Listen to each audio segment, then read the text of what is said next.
Je viens de parcourir plusieurs sections de la route du thé et des chevaux.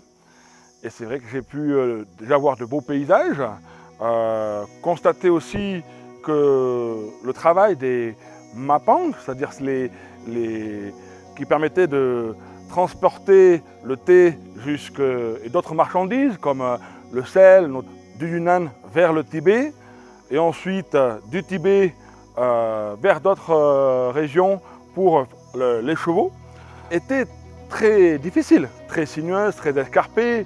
Il y a aussi beaucoup de risques le long de cette route, avec des brigands, un peu comme nous au Moyen-Âge, en France et en Europe, où on avait un certain nombre de routes du sel. Donc on avait par exemple une région qui produit beaucoup de sel, parmi d'autres régions en France, qui s'appelle la Camargue, qui exportait donc du sel dans d'autres parties du royaume, ainsi que dans d'autres royaumes en Europe.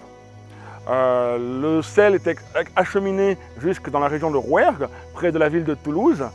Et au retour, les chevaux, ou les ânes plus précisément, les mules, rapportaient du bois qui était utile pour la construction de bateaux. Étant très précieux, était aussi un impôt qui a duré pendant plusieurs siècles, je crois jusqu'à la Révolution française, au XVIIIe siècle.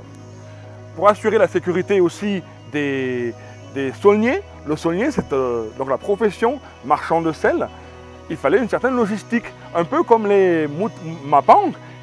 Et donc finalement, je suis assez étonné de voir comment ces deux routes commerciales, malgré la distance qui les sépare, entre la vie quotidienne des marchands de thé et de chevaux et des marchands de sel, les saulniers, étaient finalement assez similaires. Je pense qu'il y a beaucoup d'autres surprises qui m'attendent, j'en suis très impatient.